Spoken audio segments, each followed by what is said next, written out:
Hey friends, welcome to my channel. Time ಆಗಿದೆ 2:45 so ಇವಾಗ ಏನಿದೆ ಅಂದರೆ ಸ್ವಲ್ಪ ಕೆಲಸನೂ ಮಾಡ್ಕೊಳಕತ್ತೀನಿ. ಈಗ ಏನು ಮಾಡ್ತಾ ಇದ್ದೀನಿ ಅಂದರೆ ಫೇಸ್ ನಿಮ್ಮದು ತುಂಬ ಡಲ್ ಆಗಿದೆ, ತುಂಬ ಡಲ್ ಆಗಿದೆ. ಸ್ವಲ್ಪ ಜೂರಿ ಮತ್ತಂದ್ರೆ ಡಾರ್ಕ್ ಸರ್ಕಲ್ಸ್ ಮತ್ತಂದರೆ ಸ್ವಲ್ಪ ಡಲ್ನೆಸ್ ಕಾಣ್ತಾ ಇದೆ ನಿಮ್ಮಲ್ಲಿ. ಸ್ವಲ್ಪ ಬ್ಲೀಚಿಂಗ್ ಥರ ಒಂದು ಪ್ಯಾಕ್ ಬೇಕಾಗಿದ್ದರೆ ನೀವು ಈ ಥರ ಮಾಡ್ಬೋದು. ಏನು ಮಾಡಬೇಕಂದ್ರೆ ನೋಡ್ತಾ ಬನ್ನಿ, ನಾನು ಒಂದು ಪ್ಯಾಕ್ ರೆಡಿ ಮಾಡ್ತಾ ಇದ್ದೀನಿ ನೋಡಿ. ತಾ ರೋಸ್ ವಾಟರ್ ಮತ್ತು ಸ್ಯಾಂಡಲ್ವುಡ್ ಪೌಡರ್ ಇದೆ. ಸೊ ಅದು ಹೆಂಗೆ ಮಾಡಬೇಕು ಅಂತ ನಿಮ್ಮ ಹತ್ರ ಶೇರ್ ಮಾಡ್ಕೋತಾ ಇದ್ದೀನಿ. ಸ್ಟಾರ್ಟ್ ಆಗಿದೆ. ಇವಾಗ ನೋಡಿ, ಇದು ರೋಸ್ ಪೆಟಲ್ ಪೌಡರ್ ಇದೆ. ಅಂದರೆ ತುಂಬ ಆನ್ಲೈನಲ್ಲಿ ನಾನು ತೊಗೊಂಡಿದ್ದೆ, ಆನ್ಲೈನ್ ಕ್ವಾಲಿಟಿ ಸ್ಟೋರಲ್ಲಿ. ಇದು ಪೌಡರ್ ಕೂಡ ತುಂಬ ಪ್ಯೂರ್ ಆಗಿದೆ. ನಿಮಗೆ ತುಂಬ ಡಲ್ನೆಸ್ ಇದ್ದರೆ ಇಲ್ಲಿ ಸ್ವಲ್ಪ ನಾನು ಆ ಪೌಡರ್ ಹಾಕೋತಾ ಇದ್ದೀನಿ. ಅಂದರೆ ಪೇಸ್ಟ್ ಹಂಗೆ ಇರುತ್ತೆ, ನೋಡ್ಬೋದಾ? ಇಷ್ಟೊಂದು ಹಾಕೋತಾ ಇದ್ದೀನಿ. ನೀವು ಒಬ್ಬರೇ ಹಚ್ಕೋತಾ ಇದ್ದೀರಾ ಅಂದರೆ ಆಲ್ಮೋಸ್ಟ್ 2 ಪ್ಯಾಕ್ ಆಗುತ್ತೆ ಇದರಲ್ಲಿ. ಇದು ಸ್ಯಾಂಡಲ್ವುಡ್ ಪೌಡರ್ ಇದೆ, ಚಂದನ್ ಪೌಡರ್ ಕೂಡ ಅನ್ಬೋದು. ಇದು ಕೂಡ ಸ್ವಲ್ಪ ಹಾಕೋತಾ ಇದ್ದೀನಿ ನೋಡಿ. ತುಂಬ ಅಂದರೆ ತುಂಬ ವ್ಯತ್ಯಾಸ ಅನಿಸುತ್ತೆ. ರೋಸ್ ವಾಟರ್ ಸ್ವಲ್ಪ ಹಾಕೊಳ್ಳೋಣ ನೋಡಿ. 2 ಟೇಬಲ್ ಸ್ಪೂನ್ ಅಷ್ಟು ರೋಸ್ ವಾಟರ್ ಹಾಕೋತಾ ಇದ್ದೀನಿ. ನೀವು ಒಂದ್ಸಲ ಹಚ್ಕೊಂಡ್ರೆ ನಿಮಗೆ ತುಂಬ ವ್ಯತ್ಯಾಸ ಅನಿಸುತ್ತೆ. ಪ್ಲಸ್ ಇದು ನೋ ಕೆಮಿಕಲ್ ಇದೆ. ಇದು ಕರ್ಡ್ ಇದೆ ಫ್ರೆಂಡ್ಸ್, ನಾನು ಇಷ್ಟೊಂದು ಕರ್ಡ್ ತೊಗೊಂಡಿದ್ದೀನಿ. ಇದು ಕೂಡ ನೀವು ಇದರಲ್ಲಿ ಮಿಕ್ಸ್ ಮಾಡ್ಕೋಬೇಕು ಕರ್ಡ್. ಇವಾಗ ನೋಡಿ 1 2 3 4 ಇಂಗ್ರೀಡಿಯೆಂಟ್ ಆಗಿದೆ. ವಾಮ್ ವಾಟರ್ ನೋಡಿ, ನಾನು ಗ್ಯಾಸಲ್ಲಿ ಇಲ್ಲಿ ವಾಮ್ ವಾಟರ್ ಇಟ್ಕೊಂಡಿದ್ದೆ. ಯಾಕಂದರೆ ಇಲ್ಲಿ ಕೋಲ್ಡ್ ವಾಟರ್ ಇಲ್ಲ ನಾರ್ಮಲ್ ವಾಟರ್ ಬೇಕಾಗಿಲ್ಲ. ನೀವು ಸ್ವಲ್ಪ ವಾಮ್ ವಾಟರ್ ತೊಗೊಂಡು ಇದರಲ್ಲಿ ಹಾಕಬೇಕು. ಯಾಕಂದರೆ ಈ ಪೇಸ್ಟ್ಗೆ ನಿಮಗೆ ವಾಮ್ ವಾಟರ್ ಬೇಕಾಗುತ್ತೆ. ಈ ಪೇಸ್ಟ್ ನೀವು ಹಚ್ಕೊಂಡು ಅಟ್ಲೀಸ್ಟ್ 15-20 ಮಿನಿಟ್ಸ್ ನೀವು ಅಪ್ಲೈ ಮಾಡಿಕೊಂಡು ನೆಕ್ ಮತ್ತಂದರೆ ಫೇಸ್ಗೆ ಅಪ್ಲೈ ಮಾಡ್ಕೊಂಡು ಇರಬೇಕು. ತುಂಬ ಚೆನ್ನಾಗಿ ವ್ಯತ್ಯಾಸ ಕೂಡ ಅನಿಸುತ್ತೆ.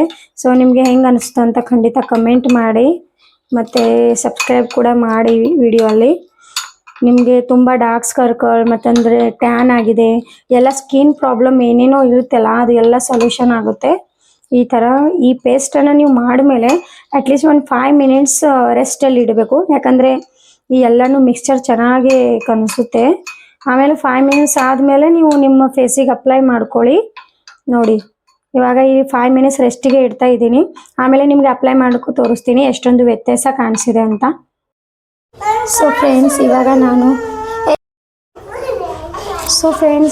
ನಾನು ಅಪ್ಲೈ ಮಾಡ್ತಾ ಇದ್ದೀನಿ ಈ ಪ್ಯಾಕ್.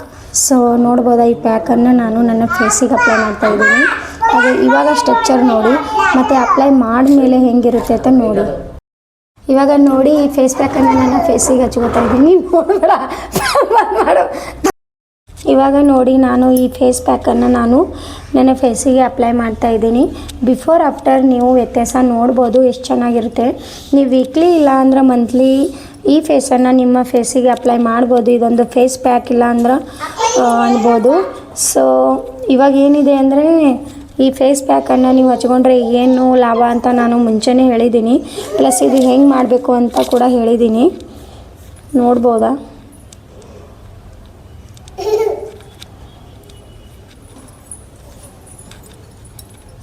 ಇದು ಹಚ್ಕೊಂಡ ಮ್ಯಾಗೆ ಅಟ್ಲೀಸ್ಟ್ ನೀವು 10 ಇಲ್ಲಾಂದರೆ 20 ಮಿನಿಟ್ಸ್ ಅಪ್ಲೈ ಹಾಗೆ ಇಟ್ಬೇಕು. ಅಂದರೆ ತುಂಬ ಒಣಗಬೇಕು ಚೆನ್ನಾಗೆ. ನೀವು ನೆಕ್ಕಿಗೆ ಫೇಸಿಗೆ ಎಲ್ಲ ಚೆನ್ನಾಗಿ ಹಚ್ಕೋಬೇಕು. ಎಲ್ಲ ಟ್ಯಾನ್ ರಿಮೂವ್ ಆಗುತ್ತೆ, ತುಂಬ ಬ್ಯೂಟಿಫುಲ್ಲಾಗಿ ಕಾಣುತ್ತೆ ನಿಮ್ಮ ಫೇಸ್. ಪ್ಲಸ್ ಇದರಲ್ಲಿ 0 ಕೆಮಿಕಲ್ ಇದೆ ಫ್ರೆಂಡ್ಸ್, ಪೂರ್ತಿ ಹೈಜೀನ್ ಆಗಿದೆ. ಯಾಕಂದರೆ ಇವಾಗ ತುಂಬ ಕೆಮಿಕಲ್ ಮಿಕ್ಸ್ ಮಾಡಿ ಸಿರಮ್ಸ್ ಮತ್ತಂದ್ರೆ ಮೇಕಪ್ ಪ್ಲಸ್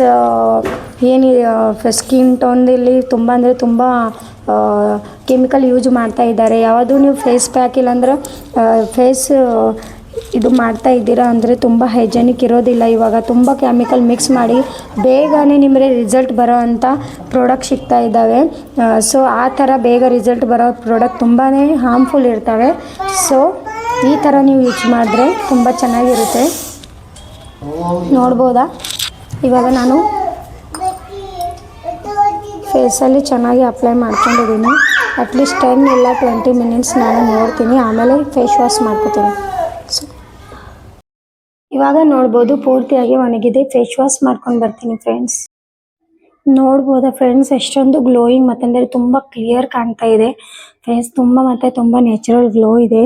ಯಾಕಂದ್ರೆ ನೋಡ್ಬೋದಾ ನೀವೇ ರಿಸಲ್ಟ್ ಕೂಡ. ನೀವು ಒಂದ್ಸಲ 2 ಸಲ ಯೂಸ್ ಮಾಡ್ಕೊಂಡ್ರೆ ಇನ್ನು ಇಷ್ಟು ಗ್ಲೋಯಿಂಗ್ ಆಗುತ್ತೆ ನೋಡಿ. ತುಂಬಾ ಗ್ಲೋಯಿಂಗ್ ಕಾಣ್ತಾ ಇದೆ. ಸೊ ಫೇಸ್ ಪ್ಯಾಕ್ ಹೆಂಗ್ ಅನಿಸ್ತು ಅಂತ ಖಂಡಿತ ಕಮೆಂಟ್ ಮಾಡಿ. ಇವಾಗ ಟೈಮ್ ಆಗಿದೆ 3:45 ಆಗಿತ್ತಲ್ಲ, ಇವಾಗ 3:30 ಆಗಿದೆ. ಸೊ ಫೇಸ್ ಕೂಡ ಚೆನ್ನಾಗಿ ವಾಶ್ ಮಾಡ್ಕೊಂಡಿದ್ದೀನಿ. ಚಿನ್ನು ಆರ್ವಿ ಮತ್ತಂದ್ರೆ ನಮ್ಮವರು ಹೊರಗಡೆ ಹೋಗಿದ್ದಾರೆ. ಸ್ವಲ್ಪ ಹೊತ್ತು ಹೊರಗಡೆ ಹೋಗಿ ಬಂದ್ರೆ ನಾಳೆ ಶುಕ್ರವಾರ ಇದೆಯಲ್ಲ, ಪೂಜೆಗೆ ಏನೇನು ಬೇಕು ಅಂತ ತರಿಸ್ಕೊಳ್ಳೋಕೆ ನಾನೇ ಕಳಿಸಿದ್ದೀನಿ. ಇವಾಗ ರೂಮ್ ಕ್ಲೀನಿಂಗ್ ಮಾಡಬೇಕು, ಪ್ಲಸ್ ಪಾತ್ರೆಯನ್ನು ತೊಳಿಬೇಕು. ಪಾತ್ರೆ ಅಂದರೆ ಬಾಂಡೆ ತೊಳಿಬೇಕು. ಸ್ವಲ್ಪ ಬಾಂಡೆ ಕಿಚನ್ ಹೆಂಗೆ ನಿಶಿ ಆಗಿದೆ ಅದು ಕೂಡ ಕ್ಲೀನ್ ಮಾಡ್ಕೊಂಡು ಬಿಡ್ತೀನಿ ಲಾಸ್ಟ್. ಈಗ ಅವ್ರು ಬರಟಿಗೆ ನಾನು ಬಾಂಡೆ ಕ್ಲೀನ್ ಮಾಡ್ಕೊಂಡು ಬಟ್ಟೆ ಕಸ ಹೊಡ್ಕೊಂಡು ಹೊರಗಡೆ ಬಟ್ಟೆ ಒಣಕೈನಿ ಅದು ತೆಗೆದು ನಾನು ಕೂಡ ತಲೆ ಹಿಕ್ಕೊಂಡು ಸ್ವಲ್ಪ ರೆಡಿ ಆಗಬೇಕು. ಸಂಜೆ ಅಡುಗೆ ಎಲ್ಲ ಪ್ರಿಪೇರ್ ಮಾಡಬೇಕು. ಯಾಕಂದರೆ ಇವತ್ತು ಆಲ್ಮೋಸ್ಟ್ ಮಕ್ಕೋತೀನಿ ಇಲ್ಲ ನನಗೆ ಗೊತ್ತಿಲ್ಲ. ಯಾಕಂದರೆ ನಾಳೆ ಶುಕ್ರವಾರ ಇದೆ. ಪ್ಲಸ್ ನಾವು 4 ಗಂಟೆ ಇಲ್ಲ 4 ಗಂಟೆಗೆ ಹೋಗಬೇಕು ಮುಂಜಾನೆ ಪೂಜೆ ಮಾಡೋಕ್ಕೆ ಬನ್ನಿ ಗಿಡಕ್ಕೆ. ಏನಾಗುತ್ತೆ ಅಂದರೆ ಶುಕ್ರವಾರ ಪೂಜೆ ಜಾಸ್ತಿ ಇರುತ್ತೆ. ನಾನು ಅದಕ್ಕೆ ನೋಡೋಣ ಮಕ್ಕೋತೀನಿ ಇಲ್ಲ ಅಂತ ಗೊತ್ತಿಲ್ಲ, ಬಟ್ ನೋಡ್ತೀನಿ. ಮನೆ ಒರೆಸ್ಕೊಳ್ಳೋದು ಪೂಜೆ ಮಾಡೋದು ತುಂಬಾ ಇರುತ್ತೆ. ಹಾರ ಮಾಡಬೇಕು ಸ್ವಲ್ಪ, ಅದಕ್ಕೆ ಇವಾಗೆ ಹೂವು ತೊಗೊಂಡು ಬಾ ಅಂದಿನಿ. ಸ್ವಲ್ಪ ಲಾಗ್ ನಿಮ್ಮ ಹತ್ರ ಎಲ್ಲಷ್ಟು ಶೇರ್ ಮಾಡ್ಕೊ. ಇವಾಗ ಟೈಮ್ ಆಗಿದೆ 5 ಗಂಟೆ ಫ್ರೆಂಡ್ಸ್. ಈಗ ನೋಡಿ ಎಲ್ಲ ಪಾತ್ರೆಗಳು ಚೆನ್ನಾಗಿ ಕ್ಲೀನ್ ಮಾಡ್ಕೊಂಡಿದ್ದೀನಿ ಕಟ್ಟಿ. ಈಗ 5 ಗಂಟೆಗೆ ನಾನು ನಾಳೆಗೆ ಶುಕ್ರವಾರ ಇದೆ, ಸೊ ನಂದು ಉಪವಾಸ ಕೂಡ ಇದೆ ಅಂತ ನಾನು ಸ್ವಲ್ಪ ಉದ್ದಿನ ಬೇಳೆ ಹಾಕೋತಾ ಇದ್ದೀನಿ. ನೋಡ್ಬೋದಾ, ಈ ಉದ್ದಿನ ಬೇಳೆ ಇವಾಗೆ ಹಾಕೊಂಡಿರ್ತೀನಿ. ಯಾಕಂದರೆ ನಾಳೆ ಶುಕ್ರವಾರ ಇದೆ, ನನಗೆ ತುಂಬಾ ಸೊ ಆಲ್ಮೋಸ್ಟ್ ಸಾಯಂಕಾಲನೇ ಎಲ್ಲಷ್ಟು ಕೆಲಸ ಮುಗಿಸ್ಕೊಂಡ್ರೆ ಅಂದರೆ ಮರುದಿನ ಮುಂಜಾನೆ ಏನಿರುತ್ತಲ್ಲ ಸ್ವಲ್ಪ ಭಾರ ಕಮ್ಮಿ ಆಗುತ್ತೆ. ಅದ್ರ ಸಲುವಾಗಿ ನಾನು ಇವತ್ತು ಎಲ್ಲಷ್ಟು ಕೆಲಸ ಮುಗಿಸ್ಕೊಂಡಿದ್ದೀನಿ. ಇಲ್ಲಿ ನೋಡಿ ನಾಳೆ ಶುಕ್ರವಾರ ಇದೆ ಅಂತ ತಾಂಬೂರು ಪಿತಾಂಬರಿ ಎಲ್ಲಷ್ಟು ಚೆನ್ನಾಗಿ ಉದ್ಕೊಂಡಿದ್ದೀನಿ. ಅಂದರೆ ನಾಳೆ ಪೂಜೆ ಮಾಡೋಕ್ಕೆ ತುಂಬ ಸುಲಭ ಆಗುತ್ತೆ ಅಂತ. ಪ್ಲಸ್ ನನಗೆ ಇವಾಗ ನವರಾತ್ರಿ ಸ್ಪೆಷಲ್ ಪೂಜೆಗೆ ಹೋಗ್ತಾ ಇದ್ದೀನಿ. ಅದ್ರ ವಿಡಿಯೋ ಕೂಡ ನಾನು ರೀಲ್ಸ್ ಮಾಡಿ ಹಾಕಿದ್ದೀನಿ, ಅದು ಕೂಡ ಚೆಕ್ಔಟ್ ಮಾಡಿ ನೋಡಿ. ಯಾಕಂದರೆ ಮುಂಜಾನೆ 4 ಗಂಟೆಗೆ ನಾನು ಅಲ್ಲಿ ಪೂಜೆ ಮಾಡಿ ಬರ್ತೀವಿ. ಸೊ ಅದ್ರ ಮುಂಚೆನೇ ಮನೆ ಎಲ್ಲ ಕೆಲಸ ಪೂಜೆ ಮಾಡಿ ಅಲ್ಲಿ ಹೋಗ್ಬೇಕಂದ್ರೆ ಸ್ವಲ್ಪ ಲೇಟ್ ಆಗುತ್ತೆ. ಸೊ ಅದಕ್ಕೆ ಸಾಯಂಕಾಲ ಅಂದರೆ ಒಂದಿನ ಮುಂಚೆ ರಾತ್ರಿನೇ ಎಲ್ಲಷ್ಟು ರೆಡಿ ಇಟ್ಕೊಂಡಿರ್ತೀನಿ. ಅಂದರೆ ಹೋಗಿ ಎಲ್ಲ ತಾಟು ಮತ್ತಂದರೆ ಇವಾಗ ಎಲ್ಲಷ್ಟು ಹಣ್ಣು ಮತ್ತಂದರೆ ನೈವೇದ್ಯ ಏನೇನು ಬೇಕು. ರಾತ್ರಿ ಮಾಡೋದಿಲ್ಲ ನೈವೇದ್ಯ, ಬಟ್ ಏನು ಮಾಡಬೇಕು ಎಲ್ಲ ಡಿಸೈಡ್ ಮಾಡಿಕೊಂಡು ಚೆನ್ನಾಗಿ ರೆಡಿ ಇಟ್ಕೊಂಡಿರ್ತೀನಿ. ಸೊ ಇವಾಗ ಏನಿದೆ ಅಂದರೆ ಸಾಯಂಕಾಲನೇ ಇವತ್ತು ಮನೆ ಒರೆಸ್ಕೋತಾ ಇದ್ದೀನಿ. ಡೈಲಿ ಪೂಜೆ ಸ್ವಲ್ಪ ಕಡಿಮೆ ಇರುತ್ತೆ, ಬಟ್ ಸೋಮವಾರ ಶುಕ್ರವಾರ ತುಂಬ ಇರುತ್ತೆ ಅಂತ ಇವಾಗ ಇರಿಸ್ಕೊಂಡಿದ್ದೀನಿ. ಇವಾಗ ನೋಡಿ ಇದು ಪೇಸ್ಟ್ ಕೂಡ ರೆಡಿ ಮಾಡ್ಕೊಂಡಿದ್ದೀನಿ ಆಲ್ಮೋಸ್ಟ್. ಯಾಕಂದರೆ ನಾಳೆಗೆ ಶುಕ್ರವಾರ ಅಂತ ನಾನು ಇಡ್ಲಿ ಮಾಡ್ಬೇಕು ಅಂದ್ಕೊಂಡಿದ್ದೀನಿ. ಸೊ ಅದ್ರ ಸಲುವಾಗಿ ಇದು ಪೇಸ್ಟ್ ಕೂಡ ಚೆನ್ನಾಗಿ ಒಂದು ರೆಡಿ ಮಾಡ್ಕೊಂಡಿದ್ದೀನಿ. ನೀವು ಕೂಡ ನವರಾತ್ರಿಗೆ ಇದೇ ಥರ ಪೂಜೆ ಮಾಡೋಕ್ಕೆ ಹೋಗ್ತಾ ಇದ್ದೀರಾ ಅಂದರೆ ಖಂಡಿತ ಕಮೆಂಟ್ ಮಾಡಿ. ಪ್ಲಸ್ ನೀವು ಇದ್ದೀರಾ ಅಂದರೆ ಪ್ಲೀಸ್ ಸಬ್ಸ್ಕ್ರೈಬ್ ಮಾಡಿ. ಇವಾಗ ಏನಿದೆ 5:30 6 ಗಂಟೆ ಆಗಿದೆ ಆಲ್ಮೋಸ್ಟ್. ಇವಾಗ ಕಸ ಎಲ್ಲಷ್ಟು ಅಂದರೆ ಪಾತ್ರೆಗಳು ತೊಳೆದೆ, ಪಿತಾಂಬರಿ ಪಾತ್ರೆಗಳು ತೊಳೆದೆ, ಮತ್ತಂದರೆ ಹಿಟ್ಟು ನಾದ್ಕೊಂಡು ಅನ್ನ ಮಾಡಿ ಮತ್ತು ಉದ್ದಿನ ಬೇಳೆ ಅರೆದು ಕೂಡ ಎಲ್ಲ ರೆಡಿ ಮಾಡ್ಕೊಂಡಿದ್ದೀನಿ. ಇವಾಗ ಲಾಸ್ಟ್ ಏನಿದೆ ಅಂದರೆ ಸ್ವಲ್ಪ ಹೆಣಲ್ಲಿ ಹಾಕ್ಕೊಂಡು ಅಂದರೆ ಜಡೆ ಕಟ್ಕೊಂಡು ಜಡೆ ಕಟ್ಕೊಂಡು ಕಸ ಹೊಡೆದು ಮನೆ ಒರೆಸ್ಬೇಕು. ಇದು ಲಾಸ್ಟ್ ಉಳಿದಿದೆ. ಸೊ ಪಟ್ಟ ನಾನು ಇವಾಗ ತಲೆ ಇಕ್ಕೋತಾ ಇದ್ದೀನಿ.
ನೋಡಿ ಫ್ರೆಂಡ್ಸ್, ನಾನು ಸಾಯಂಕಾಲಕ್ಕೆ ಸ್ವಲ್ಪ ಇಲ್ಲಿ ನೋಡಿ ಹಿಟ್ಟು ಕೂಡ ನಾದ್ಕೊಂಡಿದ್ದೀನಿ. ಸಾಯಂಕಾಲ ಅಂದರೆ ರಾತ್ರಿ ಡಿನ್ನರ್ಗೆ ಪ್ಲಸ್ ಅನ್ನ ಮಾಡಿದ್ದೀನಿ. ಸ್ವಲ್ಪ ಗಟ್ಟಿ ಬ್ಯಾಳಿ ಮಾಡ್ಕೊಂಡಿದ್ದೀನಿ. ಪಾಲಕ್ ಪನ್ನೀರ್ ಮಾಡ್ಕೋಬೇಕು ಅಂದ್ಕೊಂಡಿದ್ದೆ, ಬಟ್ ಪಾಲಕ್ ಸಿಕ್ಕಿದ್ದಿಲ್ಲ. ಸೊ ಅದಕ್ಕಾಗಿ ಪಾಲಕ್ ಪನ್ನೀರ್ ಮಾಡಲಿಲ್ಲ, ಕ್ಯಾನ್ಸಲ್ ಆಯಿತು. ನೋಡೋಣ ನಾಳೆ. ಇವಾಗ ಸ್ವಲ್ಪ ರೈಸಲ್ಲಿ ಬಾಸುಮತಿ ರೈಸ್ ಹಾಕ್ತಾಯಿದ್ದೀನಿ, ಸ್ವಲ್ಪ ಜೀರಾ ರೈಸ್ ಮಾಡ್ಕೊಂಡ್ರಾಯ್ತು ಅಂತ. ಸೊ ಇದೇ ಥರ ನಾನು ಲಾಗ್ನ ಇಲ್ಲಿ ಎಂಡ್ ಮಾಡ್ತಾಯಿದ್ದೀನಿ. ಸೊ ವಿಡಿಯೋ ಹೆಂಗೆ ಅನ್ನಿಸ್ತು ಅಂತ ಖಂಡಿತ ಹೇಳಿ. Thank you so much. Bye. ಸ್ವಲ್ಪ ನಾರ್ಮಲ್ ರೈಸ್ ಮತ್ತಂದರೆ ಬಾಸುಮತಿ ರೈಸ್ ಹಾಕಿದ್ದೀನಿ. ಅದು ತುಂಬ ಚೆನ್ನಾಗಾಗುತ್ತೆ ಹಿಂಗೆ ಮಾಡಿದ್ರೆ. ಜೀರಾ ರೈಸ್ ಅದರಲ್ಲಿ ಪನ್ನೀರಲ್ಲಿ ತುಂಬ ಚೆನ್ನಾಗಾಗುತ್ತೆ ಇವತ್ತು. ಸೊ ಆಲ್ಮೋಸ್ಟ್ 50% ಆಗಿದೆ.